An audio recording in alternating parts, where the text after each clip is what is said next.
Devocional 9 de março. O texto de hoje encontra-se em Atos dos Apóstolos, capítulo 14, versículo 22, e o tema é: através de muitas tribulações nos importa entrar no reino de Deus. O povo de Deus tem suas provações. Nunca foi planejado pelo Senhor, quando escolheu seu povo, que deveriam ser isentos de dificuldades. Foram escolhidos na fornalha da aflição. Não foram escolhidos para a paz e alegria terrenas. Nunca lhes foi prometido libertação da doença e das dores da mortalidade.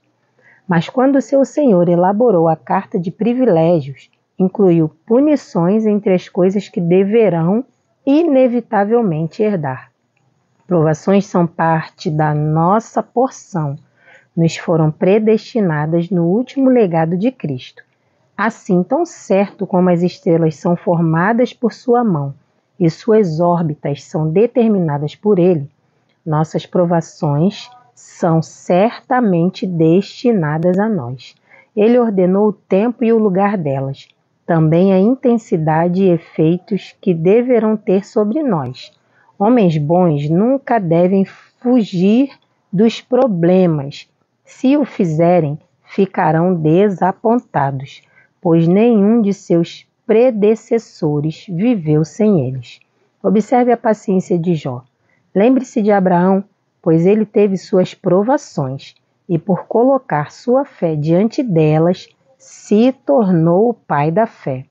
Note bem as biografias de todos os patriarcas, profetas, apóstolos e mártires, e descobrirá que nenhum daqueles de quem Deus fez vaso de misericórdia foi desviado do fogo da aflição. Foi ordenado desde a antiguidade que a cruz dos problemas fosse gravada em cada vaso de misericórdia. Assim como a marcha real é colocada para distinguir os vasos de honra, porém, embora a tribulação esteja no caminho dos filhos de Deus, eles têm o conforto de saber que seu mestre a atravessou antes deles. Tem a sua presença e compaixão para os animar, sua graça para apoiá-los e seu exemplo para ensinar como devem suportá-la. Ao alcançarem o reino das muitas tribulações pelas quais tiveram que passar para entrar ali, serão mais do que compensadoras. Iremos alcançar o reino do céu. Atos capítulo 14, versículo de número 22 nos diz: fortalecendo a alma dos discípulos, exortando-os a permanecer firmes na fé e mostrando que através das muitas tribulações nos importa entrar no reino de Deus. Palavra de Deus. Precisamos entender. Depois de evangelizar Derbe, Paulo e Barnabé começaram com sua viagem de volta para sua igreja de origem em Antioquia, da Síria, parando um pouco em cada uma das cidades que tinham visitado ao longo do caminho. Seu propósito era fortalecer o ânimo dos discípulos e se assegurar de que eles tinham entendido que muitas tribulações vêm aos que buscam o reino de Deus. O próprio Paulo deu testemunho dessa verdade quando, em 2 Coríntios 11, nos conta acerca de seu sofrimento por amor do Evangelho. Vamos dar uma olhada em 2 Coríntios 11, onde Paulo nos fala do sofrimento acerca do Evangelho, das coisas que ele sofreu. Ele colocou no versículo 24, diz assim: 23. São ministros de Cristo? Eu ainda mais em trabalhos, muito mais em prisões, em açoites, sem medida, em perigos de morte, muitas vezes, 5 vezes recebi dos judeus uma quarentena de açoites menos um. Fui 3 vezes fustigado com varas, 1 vez apedrejado, em naufrágio 3 vezes. 1 noite e 1 dia passei na voragem do mar. Aqui Paulo vai nos contar muitas coisas que ele passou, e ele diz muitas vezes em perigos de rios, em perigos de salteadores, em perigos entre patrícios, e ali Paulo vem contando toda a sua experiência. Então nós precisamos entender que as tribulações fazem parte da caminhada para o reino de Deus. Todas as igrejas que Paulo e Barnabé estabeleceram nessa primeira viagem missionária ficavam na província romana da Galácia. Provavelmente foram para essas igrejas que Paulo se dirigiu em sua carta aos Gálatas. Sofrer tribulações faz parte da caminhada cristã. O crente maduro e espiritualmente forte entende bem essa realidade. O novo na fé nem sempre consegue assimilar essa verdade. Mas nada que não mude com o tempo. Mantenha calma, querido amigo. Essa tribulação está te amadurecendo. Servir a Cristo é ir na contramão do mundo. E para os de fora é realmente loucura algumas coisas que lemos acerca disso. Paulo mesmo, quando estava com o problema de um espinho na carne, e a palavra diz que ele orou 3 vezes ao Senhor que tirasse o espinho de sua carne. É loucura para muitas pessoas ouvir o que Paulo diz nessa passagem. E para que não me ensoberbecesse com a grandeza das revelações, foi-me posto um espinho na carne, mensageiro de Satanás para me esbofetear, a fim de que não me exaltasse. Por causa disso, 3 vezes pedi ao Senhor que afastasse de mim.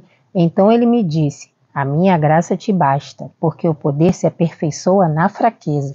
De boa vontade, pois, me gloriarei nas fraquezas, para que sobre mim repouse o poder de Cristo. Pelo que sinto prazer nas fraquezas, nas injúrias, nas necessidades, nas perseguições, nas angústias, por amor de Cristo. Porque quando sou fraco, então sou forte. Olha que coisa tremenda! Nós podemos observar na vida de Paulo que, embora ele tivesse sido um grande homem de Deus, ele teve suas fraquezas. E muitos ficaram surpresos por Paulo ter orado por esse problema e Deus não ter curado. O espinho na carne, foram 3 vezes que ele orou por esse espinho na carne, como nós lemos. Há momentos em que a única coisa que você quer é a única coisa que você não recebe. Você ora, espera e nenhuma resposta. E quando você está em tribulação e a única coisa que Deus te diz é: a minha graça te basta, você consegue se alegrar? Imagina Paulo preso, dizendo: alegrai-vos no Senhor. Outra vez vos digo: alegrai-vos. O evangelho é loucura aos olhos dos que estão de fora, porque como se alegrar estando preso? Como se alegrar com um espinho na carne? Alegrar-se no Senhor é um estado de coração em que você tem paz, mesmo que Deus não tenha dado ou feito o que queríamos. Romanos, no capítulo 5, nós vamos ler, e o verso de número 3 nos diz o seguinte: e não somente isto, mas também nos gloriamos nas próprias tribulações, sabendo que a tribulação produz paciência. Agora, olha o que diz em Romanos, no capítulo 8, a partir do verso 28. Sabemos que todas as coisas cooperam para o bem daqueles que amam a Deus, daqueles que são chamados segundo o seu propósito, porque aos que antemão conheceu também os predestinou para serem conforme a imagem de seu Filho, a fim de que ele seja o primogênito entre muitos irmãos. Olha o 35. Quem nos separará do amor de Cristo? Será a tribulação ou a angústia, ou a perseguição, ou a fome, ou a nudez, ou o perigo, ou a espada? Como está escrito: por amor de ti, somos entregues à morte todo dia. Fomos considerados como ovelha para o matadouro. Em todas essas coisas, porém, somos mais que vencedores por meio daquele que nos amou. porque eu estou bem certo que nem a morte, nem a vida, nem os anjos, nem os principados, nem as coisas do presente, nem as do porvir, nem os poderes, nem a altura, nem a profundidade, nem qualquer outra criatura poderá nos separar do amor de Deus que está em Cristo Jesus, nosso Senhor. Tudo que enfrentamos aqui não há de se comparar com a glória que Deus tem para ser revelada a nós. O nosso foco e o alvo são um só: entrar no reino de Deus. E Mateus capítulo 11, no versículo 12, nos diz que esse reino é tomado à força, e os que se esforçam se apoderam dele. Portanto, meus amigos e irmãos, suportai com fé a tribulação. Louvado seja o nome do Senhor. Oremos. Pai, muito obrigada por tua palavra que nos fortalece, que nos dá ânimo, Senhor, para enfrentar as tribulações diárias, mas sabendo que o nosso alvo será alcançado, que é entrar no reino de Deus. Nós iremos entrar tomando ele à força, Pai, mas nada poderá nos impedir de alcançar e ouvir de ti. Vinde benditos de meu Pai. No nome de Jesus, Senhor, continua fortalecendo os meus irmãos, os meus amigos que forem alcançados por esta palavra.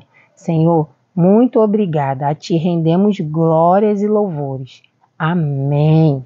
Meu nome é Vânia Mendes. Esse é o canal Pode Transformar. E se você foi abençoado por essa mensagem, não deixe de se inscrever, deixe o seu like e o seu comentário, compartilhe com o máximo de pessoas que você puder. Deus te abençoe e prospere. Amém.